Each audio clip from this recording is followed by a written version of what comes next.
Yo, yo. What's up, everybody? Oh, happy Tuesday. We're here again, guys. Welcome back to Roof Wars. Completely new, revamped. You guys are showing up for the first time since we've rebranded into Roof Wars and brought a lot more cool stuff into it. Kind of an entirely new redesign. Welcome.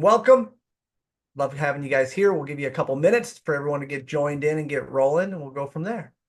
Got some cool stuff for you guys today. So, Mr. Bonnie is on vacation, and he tried to explain this to me, and I couldn't wrap my head around it. It's when you leave and you don't work. I'm still having a hard time wrapping my head around it, but if you guys know what this is, good for you. So, got a cool setup today. So, today we're going to be talking about solution roadmap. And this is really where you guys have the opportunity to be able to set yourself apart from every other contractor. Idea behind this is we don't want to be commoditized. And when I say commoditized, what I mean is we don't want to be treated like every other roofer. Because if we're there simply to be able to fix a leak, if we're there simply to be able to repair a deficiency on the roof, well, it kind of sucks because then we're no different or no better than anyone else. So that's what we're going to be talking about today, going deep into this. We are going to recap what we've done before, but yeah, I got a cool guest who's joining us today. Will, what's up? How are you? I'm good, my brother. How are you? I'm doing okay. Yeah. I'm still getting used to the new Zoom update, which happened to me today. Have you played around with the features? As I stumble across them and I get stuck, that's when I see them. How about you? Yes, I can now put myself, and I don't know how you guys are seeing it, but I can now put myself anywhere in the screen with like just my head floating. I don't know And if it's a good thing or not, but yeah, I've broke it. How about that so far? So yeah. happens. Uh, all right. So as we normally go, guys, we'll wait about one more minute. 2:05, we'll get rolling. Will, super happy to have you here. So if you guys don't know Will Riley, you will in a second. As we jump through here, or his background, what he's doing here, and how he's going to add to this value that you guys are going to get. So, object today, we're going to be going through what are the three checkpoints. So, if you guys have joined us for the last three sessions, this is session number 4 of 9. We're going to be going through those. On top of that, we're going to be going into a solution roadmap, which is going to show you guys exactly how can you guys present with perfection every single time. And we'll talk about, I'll talk a lot about that with me bringing on sales rep and sales reps having their own background of how they were taught and how they presented. And having that within your company can be really scary because if you guys aren't painting the same picture for the customer, how's your operational team ever going to get it right? If salesman one is saying this, salesman two is saying this, salesman three is saying this, and I'm not just saying this from a leadership side, I'm also saying this from a sales side that you guys are going to make a promise to a customer, right? Because that's what we do as sales reps. We make this commitment that we're either going to solve their problem or help them get to the goal. And then what actually happens is they get something completely different. And what do you get with that, Will? When I say, hey, we're going to do this and we do something completely different? Yeah. What kind of feeling do we get? Crap show? Is that what you call it? Yeah. You get a crap show. You get a really upset customer. You get someone who feels they bought something, but maybe you didn't deliver on it. And the worst part, we always talk about hunting and farming and all that kind of different stuff here. It's really hard to get more work from someone who doesn't like working with you.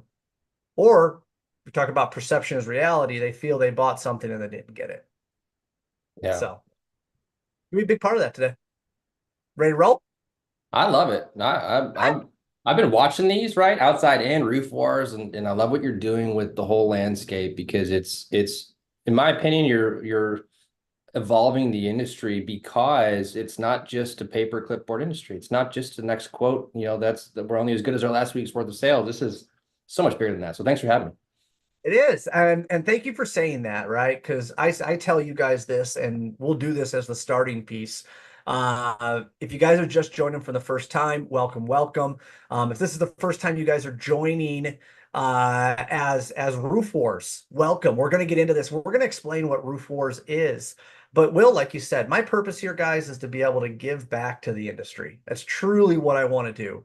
The part that was the most frustrating for me, and I say this as an employee, is that every year the bar just got higher and higher. The goals got bigger and bigger. But what didn't happen, and I guess kind of what set me apart as being a leader inside the sales side, is that we weren't doing anything to be able to raise the floor. We weren't doing anything to be able to make it easier for the sales reps to be able to hit their goals. We were just saying, oh, you sold 1 million? Cool. Let's sell 1.25 next year. Let's sell 1.5. And the only thing you're doing is you're maybe making the bar just high enough to where your best sales reps can reach it. But what really sucks is the sales reps who are never reaching it to begin with now just see this bar that's even higher. And it's like, we're never going to hit these goals. They never make sense. I don't have a plan to do it. And that's the part that has always sucked for me, guys. And that's what I'm here to do. So the numbers speak for themselves. You guys can read. My background is commercial roofing. I have an expertise on the service side of the business. And I'm here to be able to give back what I've learned, what I've developed, and ultimately what has helped me build multi-million-dollar sales divisions within our industry. So as I told you guys, we have a very awesome guest. So Will, I'll let you introduce yourself, your background, and yeah, go from there.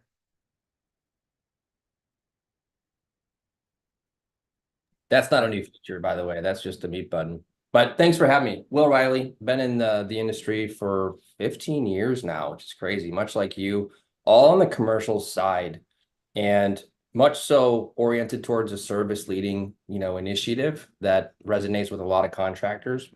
My whole thing is really advancing the industry, but I always try to stay in tune with best practice that helps evolve the industry. And I love what you said about not just setting a sales goal, but having processes that help salespeople win, not just salespeople, but all employees win. And how can you continue to provide the right tools, the right process, the right support? That's to me involving the industry through best practices. And that's an accumulation of everything that we learn, having these conversations, working with contractors. 2017, I went to go work for a commercial roofing contractor who did 12 million in sales. I had a business for 12, 13 years at that time. The whole goal was, how do we convert this company into a service leading company? It's like complete 180 reverse. Every roof we went on, we have to quote for replacement. We have to quote for coating. We have to get the big ticket item. And that was a big culture shock to just 180 that thing and transform it. But we went to 28 million, 12 to 28 million in 3-year period of time. And a lot of growth, a lot of chaos, a lot of learned lessons along the way. If you slice the service side alone, we went from, when I started, 585,000 in service. We went to over 3.5 million in that same period of time. Again, all commercial, not to say you don't get your spin-off residential jobs and so on, but now I'm truly feeling like I'm giving back to the industry because I'm helping contractors get set up with software that supports their business. So I'm really grateful to be here. Thanks for having me, man. Of course. So we talk about my normal co-host David, right? Coming back from that technology side and the process side, which has helped build a lot of this. Will, having you here, I think is really cool, especially for this one, because all the work we do as sales reps to be able to create this perfect solution for our customer can very easily fall on deaf ears. It can fall on blind eyes, all whatever word we want to use, because we send it and we don't get through the noise, right? We create a proposal and then we email it, which shows up inside an email with 100 different emails, and you're lost, right? There's nothing unique or specific about it, and that's what we're going to be talking about today. Before we dive in this, I do want to tell you what you're not going to get here. So you guys are not going to get some watered down corporate sales training. That's the number one thing when I went into this, is like, this is not what it's going to be. This needs to be fun. This needs to be interactive. I want this to be a place where you guys can show up and take something away every single time we meet. But more importantly than that, enjoy the storyline around it. I'm not here to be happy go lucky and paint unicorns on the walls, guys. We lose more deals than we win. Okay. If your close ratio is less than 50%, it means you lose more deals than you win. And the goal is to be able to stop losing those jobs. And if that means that we need to qualify or disqualify better, if that means we need to understand what we're going to talk about as the 5 fatalities, the 5 primary reasons that deals die, putting a name to that is the first step inside beating the sales reaper. So as we go through this, you've probably seen a lot of the cool videos and stuff that we've kind of put together. The sales reaper is here to be able to kill your deals, guys. And he is doing that through those 5 fatalities, which we'll go through. And that's the theme behind this, is that we want to lose less deals. It's not about painting this big, beautiful picture of where we can be. We're living in the moment right now. You guys are taking 60 minutes to be able to work on your business. And if you take something out of this, make sure that it's something that's going to help you lose less deals. Huge, huge part of that. Will, you gave an awesome background on yourself, right? My background has been in the commercial roofing industry for 15 plus years. I've done this on a local side. It was a company that was about $15 million located inside Texas. I've done it on a regional side where I had 8 different regions servicing most of the Southeast US. And then one of my primary roles, where I was there for a little less than 6 years, I was managing about a $20 million national account division that was doing that in about 18 different territories across the US and servicing the entire US. So what I'm going to show you guys and what we're going through, this is not something that's like, hey, I did this once and it worked. This is what I do. I help build world-class service divisions. Now, I say this every single week, and I keep this slide here for a reason. David versus Goliath, guys. And what I'm going to tell you this week is probably no different than I've told you every other week. There is no reason that you should not be competing and beating some of the largest entities, some of the largest contractors. I don't care if they're regional, local, wherever it is. It's all about the experience that you guys deliver. And it is a million times easier to be able to deliver an experience that is unique in a smaller company than what it is for the companies that are $100+ million. And it's what we're going to do today. How do you guys deliver a presentation that is so perfect, spot on, solve their problems, help them get to the goals every single time? And that's what we're going to be going through, but never, ever downplay yourself because you don't have as many trucks, you don't have as many employees, or maybe you just went on Facebook or LinkedIn and you see some like awesome social media. I'm going to be straightforward. It doesn't matter. Your customer sees what pulls inside their driveway, okay? What pulls inside their parking lot. They see the guys that walk in. They see and realize the experience that you guys have. Check in and check out. That has been the difference that has gotten me $1 million accounts simply because, you know what, that corporate world never checked out and they never sent me photos of what they did. And then they would send me an invoice and I never knew what they did. These are the things that increase our clients' reality, their perception of reality of using us. And smaller companies, it's so simple. And I don't say that it's easy. I say it's simple to be able to give some of the best customer service when you are less than 10 million, when you are less than 15 million. It's easy to be able to give that experience because once you get bigger than that, it becomes very hard to be able to turn the ship. Will, any background, anything that you've had growing through that to be able to see some of those unique experiences? Yeah, and furthermore too, like I feel like they want to do business with the local contractor, and that it is intimidating to think that you're going up against CenterMark or an NRP or these people with big resources. But I love what you said about being able to better customer service when you're smaller, because you're right, you can, but remove all the fear of can I compete with these big companies and just show up and just do your thing. People want to do business with people that are confident, that know their trade, that take care of people, and just helping. If you genuinely want to help, it's going to result in these sales. But we were constantly up against really big accounts. Part of our model was trying to secure, facility management accounts and do more business in other sectors. And we were often up against big, I'm not going to name contractors, but big contractors that already had that account in lock. So it was a matter of how could we out-service them? How could we out-communicate them? How could we be faster? Absolutely. But not always, but it often worked really well. One of the coolest things I'll share with you guys is that when I was growing with one of what is now the largest accounts that one of my past employers has, the guy's like, I'm moving to Chicago. And I was like, okay, cool. I'm from Chicago. Like, oh, cool. Like, where are you going? He's like, Northwest suburbs. I was like, really, dude? Like, I'm in the Northwest suburbs. He, no joke, lived 5 minutes from me. He moved five Yeah. minutes. Like, that's the crazy part. There's nothing here that makes one company better than the other than the experience that you can provide.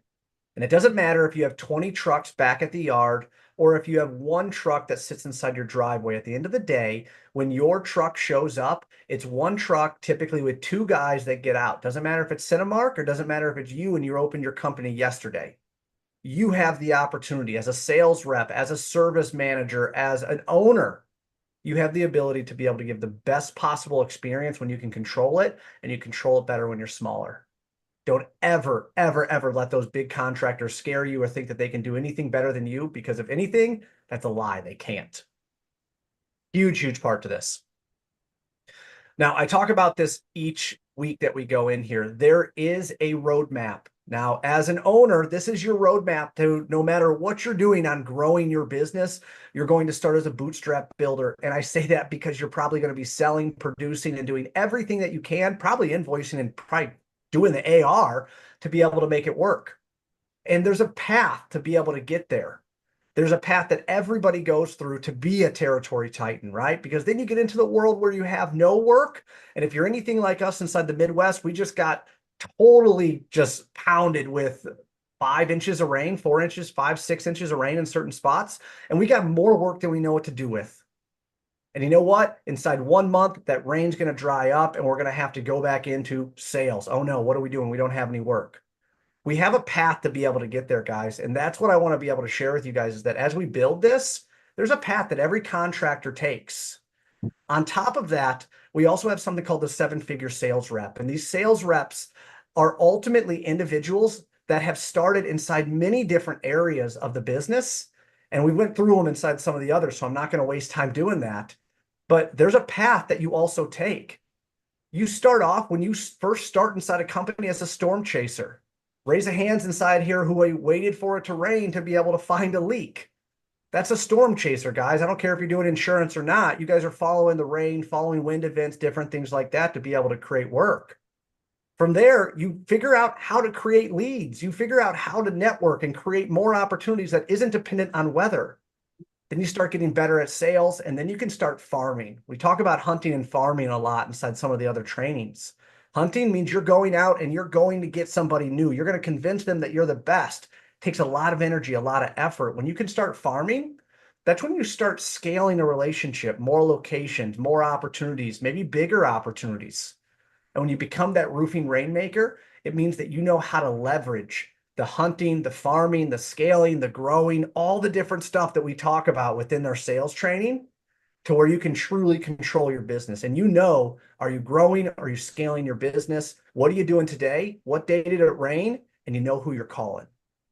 Will, have you seen give me some feedback on this? Have you seen your sales reps go through this world?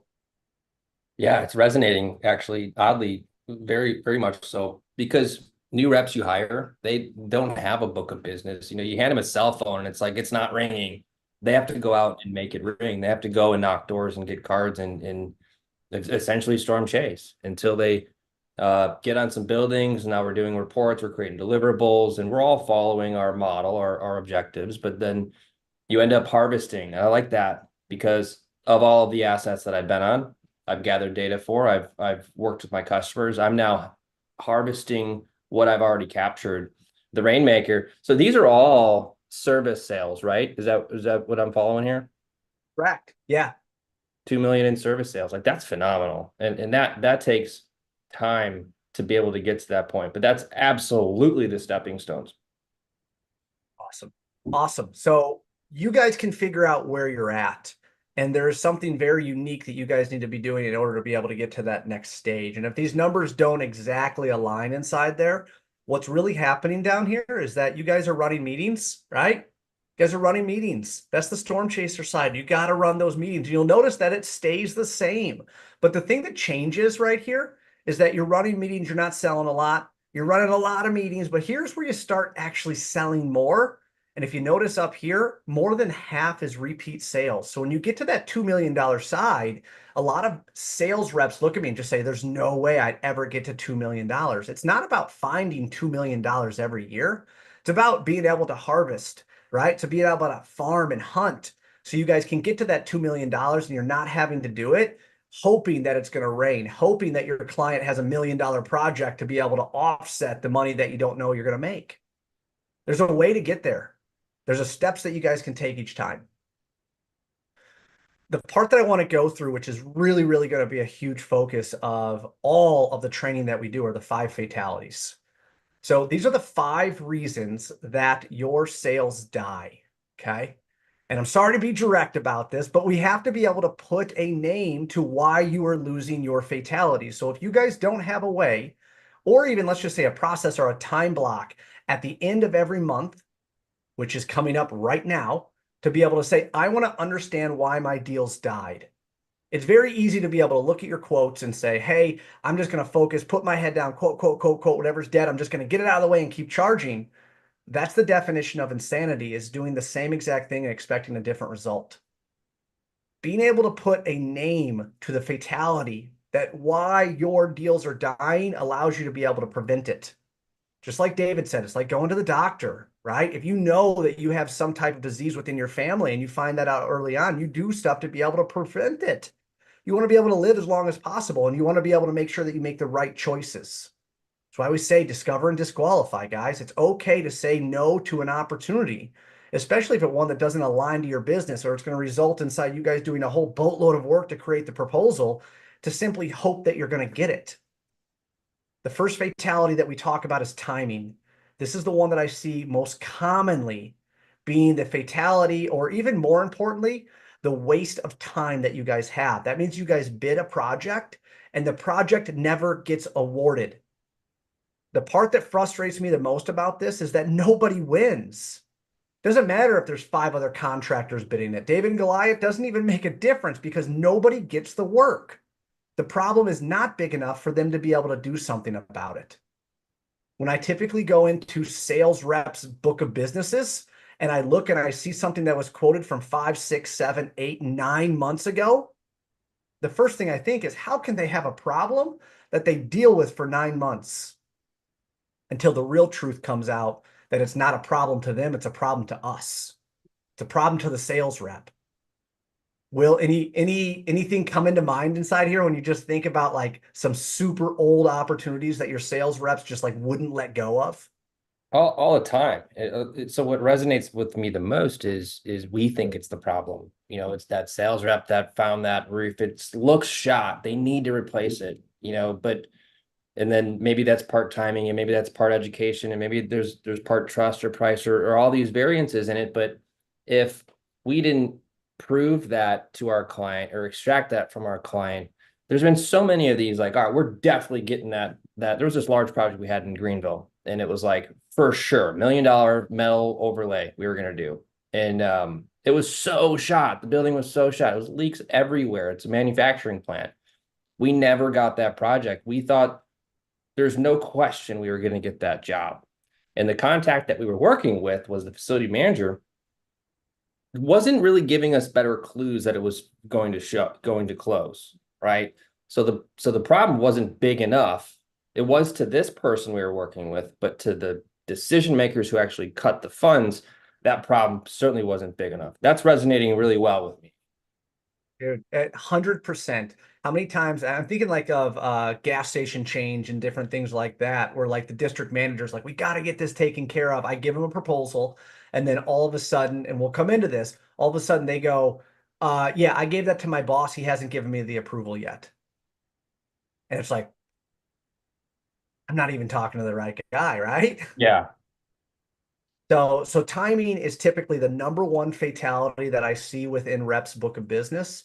The big part to this, and we'll talk more about this as we get further down the line within the roof war side, this is also the biggest waste of your guys' time. You're following up on something that will never get awarded. No one will win.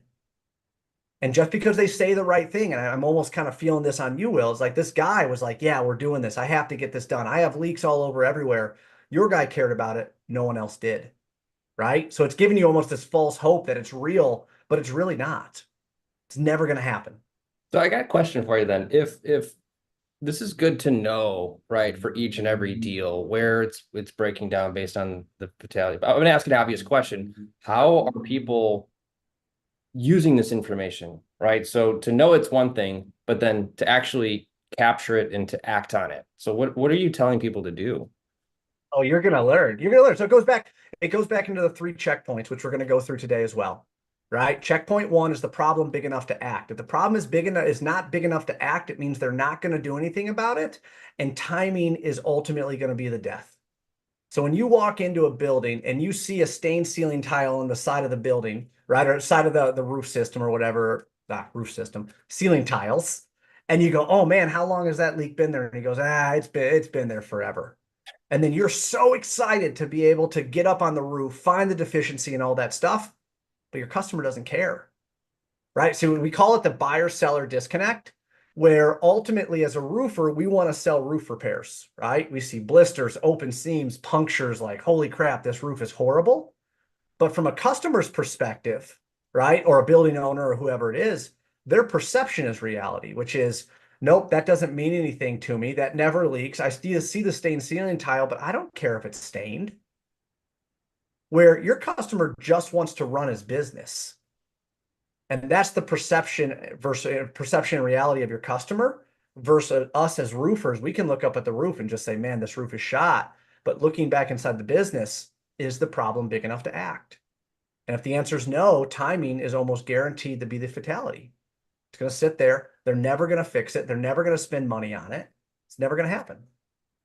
So this gets solved naturally by implementing these, right? So it solves itself, right? It's not a go back and reflect on all your sales and document which one failed because of trust or price or competition, because there's nothing you could do about it. That's really kind of what I was wondering too. But if you implement this from the very beginning, we avoid. Is that fair to say? I love the conversation. Yes, because what we're looking at, once a deal dies, that is a lagging indicator, which means we don't know what the result is until it happens. A leading indicator is what are we doing right now? So like the calls that I make right now, if I make enough phone calls, I know that I'll talk to enough people. If I talk to enough people, I know I'll run enough meetings, right? Those are all leading indicators of what ultimately I'm going to sell or what I'm not going to sell. So I said it earlier, right? Definition of insanity is doing the same thing. The first thing that we have to do is we have to put a name to the fatality, because that's going to allow us to be able to understand, okay, what do I need to really focus on, right? If I quote 10 jobs this week, or let's say this month, I'm just using examples here, and 8 of them never get awarded, and let's just say this quarter, right? Let's go longer. If 80% of my jobs never get awarded, that's an issue within my sales process that I need to better qualify that the customer has a problem big enough to do something about it. Does that make sense? Yeah, and you're living it in it right as it's happening, it's unfolding. So we're making active changes in real time. That I think that's important for everyone to know. That makes perfect sense. Yeah. So the second one is competition, right? Perceived superiority of other speed pricing solutions, different things like that. So competition can be both internal and external. So competition means that they went with another roofer because he was able to load the project faster. That's competition. The other side of competition is they did the work themselves. So especially on a service side, you give a proposal for sealants and fasteners, and then all of a sudden the customer goes, no, we took care of that. Or you give them a proposal for $5,000 and then they say, you know what? I'm just going to send my maintenance guy up there to do this, this, and this. That's internal competition. So competition is real, not just when you lose it to another roofer, but also when they do the work themselves. Any input or any background on that, Will? Yeah, I mean, in competition, it's you're always hoping they don't just fire your bid off because they're just used to getting 3 bids, and the way I always try to combat that was, well, I'm hoping that I build enough value that I'm the one that even brought this forth to begin with. I think that's a really big one that avoids competition. It's like I'm the one that even showing the light on this issue, Mr. Customer. You didn't call me and I'm a result of giving you one of 3 bids. Yep, absolutely. The next one is price. Okay. And there's a big difference between price and value. But when you deliver a proposal, and this has happened to everybody, you hand the proposal over to them and they go, wow, I didn't think it'd be that much. When that happens, or when you lose the job because of price, most of the time that means that we haven't provided enough value into what the process is. Now, we're all pulling from the same labor pool. We all have the approximate same um, profits in there, right? There's no company that's at a 50% profit where everybody else is at 20 within reason. But price is ultimately when your prospects feels that what you specifically are offering is too expensive or beyond what their budget is. Ever have that come back for your sales reps? They always say, everything's just too expensive. We just need to be cheaper. If we had a Yeah. cheaper price, we'd win more jobs. Yeah. And it's all about education in that regard, or they didn't do it and they blame it on the price, right? Well, you got to take ownership in that too. You didn't tell them.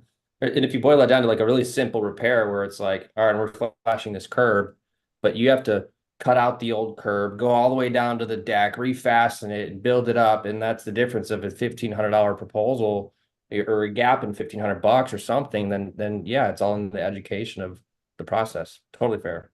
100%, right? It's the difference between term barring up the wall 12 inches and going up and over the wall with new coping, new metal, all that stuff. At the end of the day, both of them are getting a 60 mil TPO roof or whatever it is, right? One's 100,000, one's 150,000. Goes back into that value. What are you providing, right? And explaining and educating. So exactly on, Will. Next one is trust. And trust is one of the hardest things to be able to gain, especially when growing your book of business, right? So skepticism about a salesperson or a company's credibility. And this really goes into what we're going to be talking about today, because if you don't have a good presentation that positions your company as an expert in solving their problem, you won't have their trust. Very few people want to be able to work with one person who does it all, one company who does it all, because they're an expert inside nothing. When we're going into what we're going to be talking about today is how do we dive into that and make sure that, again, what our solution, what we are proposing to our customer solves their unique problem. Now, it might not be a unique problem to you. It might just be a roof leak. It might just be open seams. It might not be a blister, but let me tell you something. This problem is unique to this customer. And we do have to be able to position ourselves to be able to solve their unique problem. Because if they don't feel like you guys can specifically and uniquely solve their problem, what's going to happen, Will? It's not gonna work. You're not going to get the job. With trust, what comes to mind is I heard this term that resonated that I can't stop thinking of that ties to trust. That's those micro wins, right? But I'll give you a good example. We want this whole roof to be replaced, and it's going to happen over the next 5 years, let's just say. But in order to build trust, it's not just one demonstration that earned us that trust. It's all these micro little wins and demonstrations along the way, where if you had two different options, one is I'm going to quote this roof replacement, and I'm going to hope that I build enough trust during the sales process, during my relationship to that decision point. That's one scenario. The other is over the next 5 years, I'm going to work shoulder to shoulder with the client. I'm going to help on their small things, boom, earning trust. I'm going to fix this small issue over here, earn more trust. And let's say that happens on repeat for the next 5 years. How much more, trust are you going to have if you compare the two? Right? Where the relationship happens at such a long time frame and ultimately the trust builds. That's what I'm getting from it. 100%. 100%. The last one we'll talk about, and the fifth fatality, is product fit. And that means that your offering doesn't meet their perceived needs or solve their problems. And the easiest way I can explain this to anybody is that you guys are trying to do through wall flashing on a brick wall and you're a roofing contractor. It's going to be really, really hard to win that job. You guys are bidding, removing and replacing the entire HVAC unit because you want the roof work, but you're not an HVAC contractor. You'd waterproofing. Again, I can go down the whole entire side, but again, this is about positioning your company, having credibility and trust, okay? to be able to solve their unique problem. And when your company doesn't uniquely solve that problem or uniquely provide that job, right? So I'm just thinking of like wall brickwork, right? Can I bid brickwork? Yes. Am I an expert inside brickwork? No. And that was a lot of times what I had to go against. And when we talk about qualifying or disqualifying, yeah, there was roof work to be done, but the primary part of the job was brickwork. So when you start thinking about these kind of things, I have lost jobs because there was a company that specifically did waterproofing. And I would lose the job because, again, looking at waterproofing and roofing, they went hand in hand. There are companies that do both of those, which makes them a better fit. Will, any background inside that world where you're going up against different trades, or you guys are kind of going outside of what your norm is, which puts you in a little bit more of a vulnerable spot? It is, or maybe that's like there's an outside your scope type project that seems like you need to do in order to get to the next one, and you're in a weird position. It's like I don't do EIFS work. I'm not like, I got called out one time. There was the water was getting in through a door. It wasn't even the roof, but inside the customer's world, it was, well, the roof's leaking. There's water in my building. The only way I can come in here is through the roof. Well, yeah, and try not to get ourselves in a pickle, but we didn't want to lose the job either. So what do you do? Yep. Go up on an HVA, go up on a roof, HVAC unit is leaking, right? And I've seen it a lot of times. Like, this is the first opportunity we got with this customer. We have to do an awesome job. I'm going to call my friend that's an HVAC contractor, and we're going to bid this together. And then all of a sudden you become more vulnerable because you're a roofing contractor using a sub for an HVAC side. So product fit is real. If there are different companies that specifically perform that, this can be a fatality if we're going outside of what we uniquely do. So I'm telling you guys and explaining all of this because when we talk about the 5 sales fatality, Will, we already talked about number 1, right? We have 3 checkpoints. Is the problem big enough for them to do something about it? Are they going to spend money to be able to change their reality? The answer is no. That fatality is going to be timing. Checkbox number 2 is, do they actually need new and outside services? So when we talk about that, that really goes down to competition, internal and external. Do they really need new services? Or are they just shopping us out because they need 3 bids to be able to pass it to corporate? Internal and external competition come into this, and price come into this as well. Because if they're just price shopping, they have a guy that they've worked with for 5 years, and they're just trying to get a couple of their bids just to make sure that he's real. You're never going to be good enough unless your price is low enough. So that's checkbox 2. And then checkbox 3, which you're going to be going through, is product fit and trust, which is how do you specifically position your company to uniquely solve their problem? Because if you are not an expert inside solving the issue that they have, you're not going to be able to gain trust. And you're also not going to be able to show them uniquely how your company has this secret sauce to solving roof leaks. Because you can call yourself a roofing contractor all day long. If you don't have a service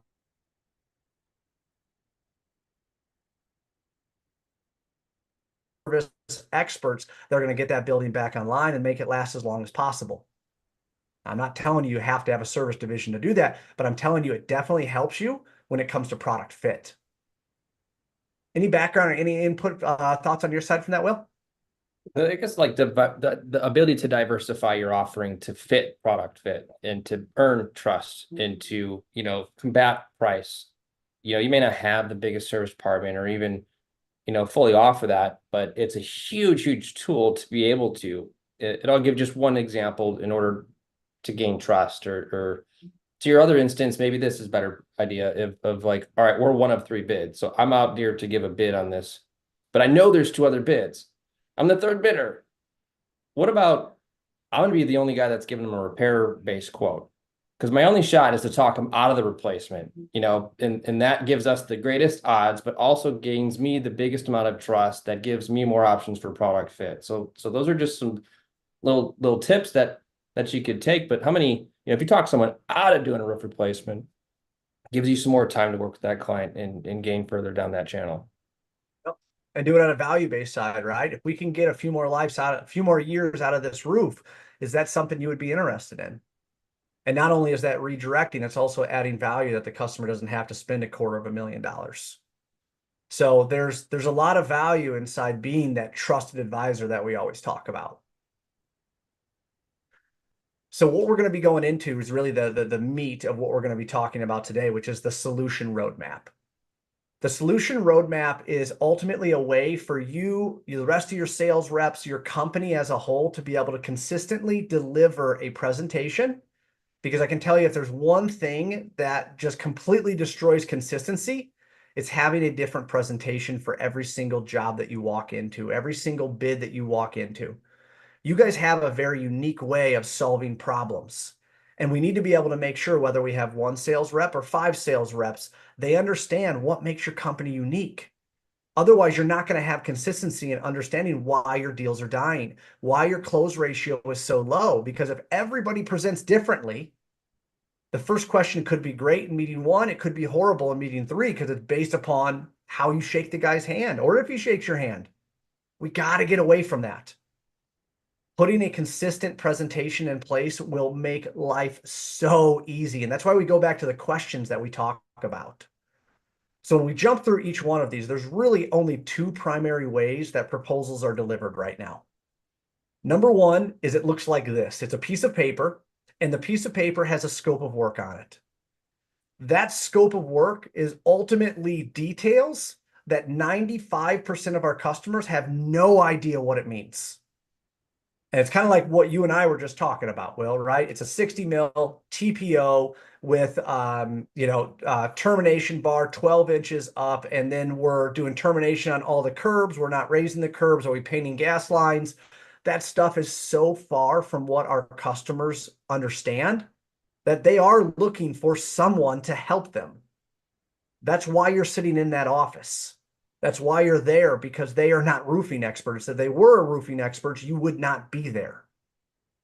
So when you create a proposal that looks something like this, right, and it has just a bunch of stuff on it that your customer doesn't understand, David says it best, the confused mind will not act, which means it will go to the point that it best understands. And sadly, guys, sometimes, most of the time, that's price. They're going to look at the first line that says 60 mil TPO, 200,000. And then they're going to get your proposal and it's going to say 60 mil TPO, 215,000. And they're going to say, oh, this guy's more expensive. They are not experts. Okay. This type of delivery of your proposals is not going to make you guys unique. It's not going to put you guys inside a position to be able to win jobs. The second thing that we do is we email it.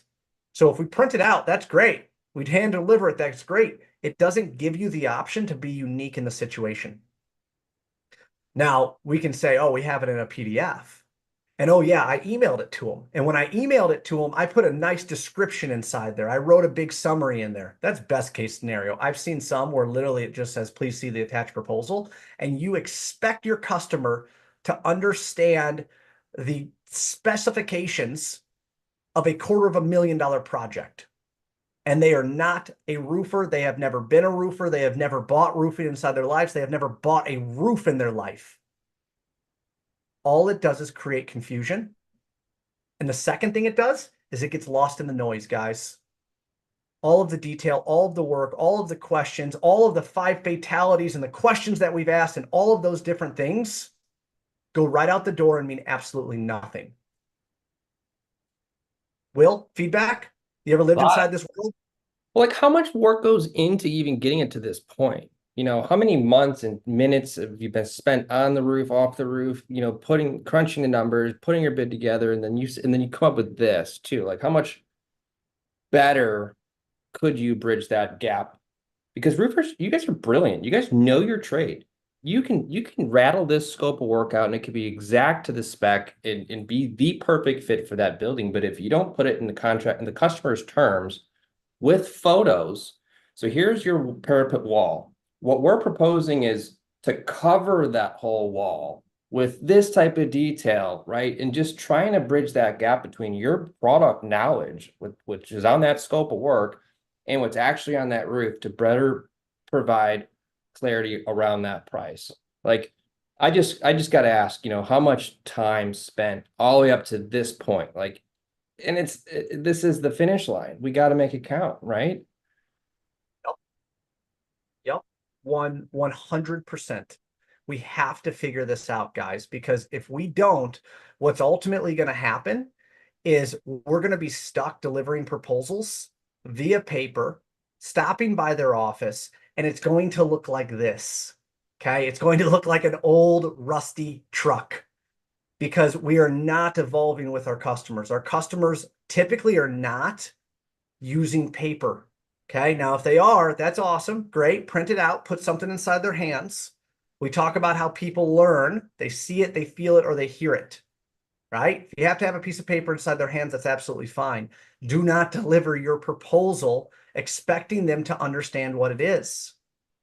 Now we can take the next step, right? And we can send it via email, which makes us a little bit more technology savvy.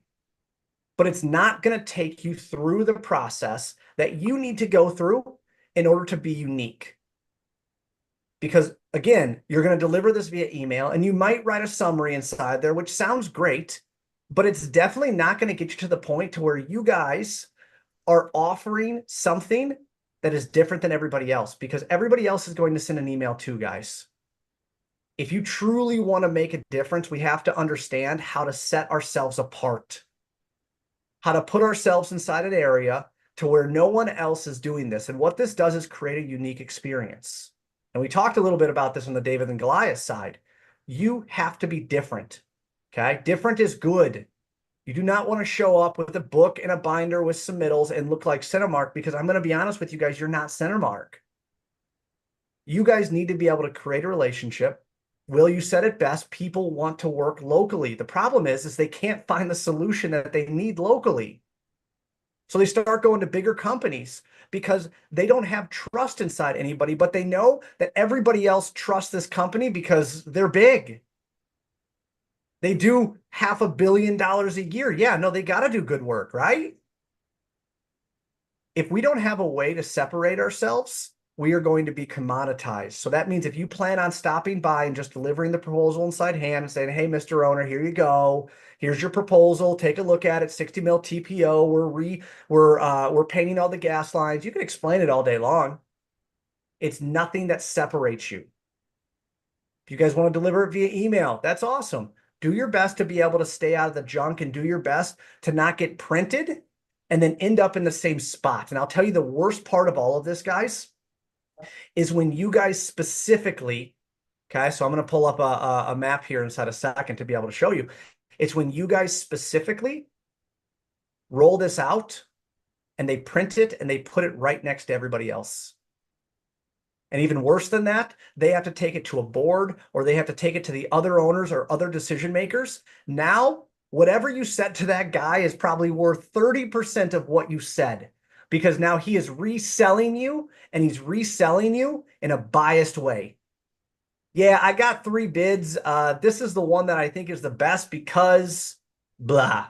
Trust me, those conversations are happening whether you like it or not. So, Will, much like you said, like there was another buyer, right? That's involved inside all of this. Mm-hmm. What I'm going to show you guys is that there are ways to have consistency. So I want to make my screen a little bit bigger so you guys can see it. There is a way to be able to have consistency inside what you present, but you have to have what I call a solution roadmap. And a solution roadmap allows you to be able to consistently present the same way every single time. Now, this is just an example that I'm going to show you guys, but this is what we build to be able to create consistency in every presentation. Now, let me tell you, there are different product lines. This is for leaks that I'm going to show you. There is one for replacements. There is one for liquid membranes. There is one for preventative maintenance. Because remember, we have to uniquely position ourselves to solve the client's unique problem. Because if I go in and I just say, yeah, we're a roofing contractor, we do everything from new construction, replacements, coatings, and service, you're going to be everybody else. So as I jump through this, I'm going to do it somewhat quickly, but I'm going to show you guys. The first thing that I tell the customers that we promise to fix your leaks so you can focus on what matters. That's the power statement, is that I'm the expert inside the room and I'm going to do that for you. Now, we exist because of 3 primary reasons. Number 1, facility managers tolerate too many roof leaks. I'm getting into his heart. He's right. We do tolerate too many roof leaks, and construction is one of the worst in customer experience. which means the construction industry sucks at communicating. And the part on why we're here is the roof is one of the most primary assets that you guys have for security. It's keeping your people safe, your products safe, and your business operational. And we understand that. So when people typically work with us, this is what success looks like. I'm telling him what he can expect, right? I'm not making him buy a proposal to be able to see this. I'm telling him people that work with us typically see fewer leaks and less disruption in their buildings. We help them have budgets that actually work. So we help you guys create those budgets. And I'm going to give you peace of mind through control of that. So you're going to be able to pick and choose what deficiencies you want to do and when. Now, we do have a proven track record of success. I know you have a lot of leaks out here. We've fixed over 1,800 leaks this year. We fixed 99.56% of those leaks the first time. And typically we respond to roof leaks within 72 hours. 72% of the leaks were fixed within 72 hours. Now, if you guys are with me here, do you see what I'm doing? How I'm positioning myself to uniquely solve the problem he has, and it has nothing yet to do with roofing. The scope of work is simply what I'm going to do. What I am doing is telling him how I am different than everybody else and how my secret sauce is going to solve his unique problem. Now, how we do it is actually simple. So I'm going to tell you the secret. We fix it fast, we fix it right, and we fix it for life. How do we fix it fast? I got crews 24/7 available. They're all the way throughout the Metroplex, and those trucks are fully equipped. Now, I'm not telling you guys anything. I'm just reading what it says. So it doesn't matter if it's me presenting, Will, you're presenting, somebody else is presenting. We have a consistent way that we sell roof repairs. We sell roof leaks. If buildings have it, we fix it right, which means we exceed what the national and manufacturer standards are. We partner, right? We have partners and technicians that you can trust, and we inspect what we expect, which means we have post-job walkthroughs. The final part, fix it for life, right? Talked about that? We don't guess, we pinpoint the problem. And if we can't pinpoint the exact problem that's letting water in, we're going to water test it. And once we make those repairs, we're going to guarantee that leak is fixed forever. Now, there's more details of this, as you can tell, guys, but this is what their special sauce is. If you guys come here and if you have a roof leak, I am going to fix it. I'm going to guarantee that I'm going to fix it forever. Now, again, your sauce is different. Every company is different, but if you don't have a way to differentiate yourself, you guys are never going to be able to paint the picture of why my proposal is better than everybody else. You're going to die because of the fatality connected into trust. They don't trust that you can do it. Have I given them enough information where they can at least start to trust me based upon the number of leaks I fixed, how often I fixed them the first time, and how quickly I can get out there? Or maybe what the customers say when they work with me? Right? Product fit. I specifically gave them stats about their problems, their roof leaks. And now I'm telling them what that looks like. I've done this so many times, guys, that I'm going to tell you, we're going to inspect the roof, which we've already done. We're going to summarize the findings, which is what we're doing right after this. We're going to figure out what options work for you versus the goals that you have. We're going to put it on the schedule, and we're going to stop those issues forever. Does that sound good? We have a consistent way of presenting every single time. If you guys do not have a consistent presentation method, and you don't have to be on a computer, you can be on an iPad, you can be wherever it is. And I don't care if you're on a boardroom and a projector. You have to have a consistent way that separates the proposal, because everybody is going to give a proposal with a scope of work. 95% of your customers are not going to understand the scope of work. They are going to understand the price, which is going to make your fatality price. It's going to make your fatality trust, because you know what? I don't know. It's about the same price as the guy we've used every other time, and he fixed it every time he fixed it. So in summary, I'm going to tell them we see past the leak. We understand disruptions. We're best in class. We're certified, and we get a one-call resolution. So if you guys put trust in us, I only have 0.05% of leaks that actually return. And this is where it comes down to it. I got 3 questions for you guys. Number 1. And this is the key to it. Are we still aligned to the actual problems that are causing what is happening? Will, you ever go in and you do an initial meeting with somebody, and then they meet with 2 other contractors, and then you come back with a proposal to figure out that they're looking at a completely different scope of work than you spoke to them about? Absolutely. And it's not apples to apples at that point. We missed each other. So what do you do to rectify? Someone came in and they're going to foam coat it, right? It's Yeah. like, oh man, this guy told me about foam coating and it's awesome. And I'm going to do that. So yeah, I am looking at foam coating. And you're just like, right? It's like, dude, we were talking about a 60 mil TPO overlay. Do not deliver the proposal. If you guys are sending emails, you guys are not doing this. You're not making sure that nothing changed between the time you met with the customer and the time you're delivering the proposal. Do not deliver the proposal without asking these questions. Number two, are we still aligned on the expected outcomes if we solve the problems? Is the ROI sufficient? ROI is not the cost of your proposal. And we talk a lot about that inside those 3 checkpoints, guys. ROI is the disruption to the business, which means when a leak happens, what's the product that is damaged? What's the downtime that you have for people? Okay. Food manufacturing plant will. 1 drop of water gets in a food manufacturing plant. What happens? Shut down. What's the cost per hour, right? And this changes everywhere. For every hour that that plant is shut down because there's a roof leak that is now contaminating the food that they're processing, I'm going to tell you it's tens of thousands of dollars. You agree with that, Will? There was absolutely, I had a Tyson plant that was $75,000 every single day that it was, and it wasn't even, it was a segment of the building. Absolutely. It's insane. ROI, that is price, guys. Remember we talked about the fatality price? If they have $75,000 per day that the plant is down, do you think they care about a $5,000 proposal? They care about a $5,000 proposal if they have nothing to apply to what the ROI of fixing it is.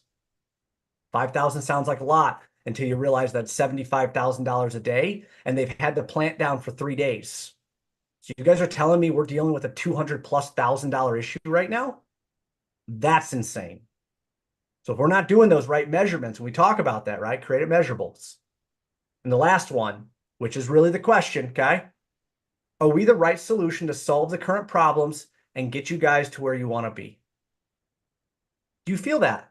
Honestly, with integrity, do you feel that we're the right company to be able to do this? Based upon what I showed you, do you feel that I'm the right company to be able to take you guys from your current reality right now to where you want to be? I'm not talking price. I haven't showed you my proposal. Have I built enough trust to where you guys feel that I'm the right person? We can talk about price. We can talk about all of that because we already know this is a $200,000+ issue that we're dealing with. We get that. That's the ROI of it. Do you guys feel that we're the right solution to solve the problems that you have right now and get you to where you want to be? If not, do not deliver the proposal, guys. Do not. Go back up. Figure out what is it. What are we not providing that other people are providing? Once you deliver that proposal, all of your power is in their hands. Will, you ever deliver a proposal to never hear from the customer again? Yeah. What are you starting to look into yourself? What did I say? What did I do? Where did I communicate? And you just can only wonder. I love the fact that I put you in that spot and like you were humble enough to say, yeah, I'll say, yeah, all day long, guys. Like I can think of hundreds of proposals that I delivered thinking that this was a sure close to have the client go silent on me. Because when they got my proposal, they had questions. The price was too high. All these kind of different things. Here's the one thing I can tell you. Do not ever plan to speak to your client again once you send the proposal or drop it off. If you guys operate with that mindset, you will be 100 times better than if you don't. Because if you deliver the proposal, hoping that your client's going to call you back and asking you questions, hoping that they're going to do all of that, that's all it is hope. Hope is not a strategy, guys. Hope is not a strategy. So I know we're at time, but the one thing that I really want to drive home, you guys need a solution roadmap. You guys need a consistent way of presenting, and not just for you as an individual sales rep, your company needs a specific way because it's going to help you guys deliver the secret sauce of what you do. If you guys don't have a solution roadmap, reach out. I would be happy to be able to work with you guys to be able to get this. But all of the work that you do, you are going to throw it out the window because we've asked all of these questions. The problem is big enough to act. We know that they need external resources, right? And then all of a sudden we deliver them a proposal, which a bunch of roofing jargon that they don't understand. And then you're instantly commoditized. And you're only as good as your price, or you're only as good as how much the individual likes you. That's the sucky spot to be at. So I hope you guys got something out of this. I hope you guys put a piece to it, because these 5 fatalities, they're real. Your deals are dying every single day because of these 5 fatalities. And making these small tweaks, right? Understanding that it's not just a proposal that you guys are delivering, it is a solution to your customer's problem. Wrap your head around that, and the amount of deals that you guys will close will drastically increase. Will, anything you want to add before we close out for the day, sir? Yeah, maybe just to comment a little bit on how they can get to this common presentation, because I think, you know, putting myself in contractor shoes, if I'm looking at that, I'm like, wow, like that was like a really amazing, that must have been a program or something that you scrolled through that presentation. It could be on your website. It could be a URL on your website that every rep has access to, and you click on the right landing page and you scroll through it. It could be a PDF that's on every rep's iPad that they have access to, that they can scroll through and talk through. It could be a PowerPoint, right? It could be a printout, brochure, whatever it is. Create your single presentation, and it could be one for everything to start, right? And I know Chad's got one for service, one for preventative maintenance, one for roof replacement, depending on what the need is. But start somewhere. Get that standardized way of presenting, and it's not hard to get to that point. So just wanted to bridge that, or attempt to bridge that technology concern. And I love having you in here, right? Because sometimes it's easy for me to go through the trenches and to be able to say, this is what we do, don, don, don, don, don. But I love having individuals like yourself, specifically you, come in, because you're asking the questions that everyone's thinking. So thank you very, very much. So yes, I mean, guys, this doesn't have to be some massive technology side. I'm talking about just getting a consistent way that your company delivers your unique solution.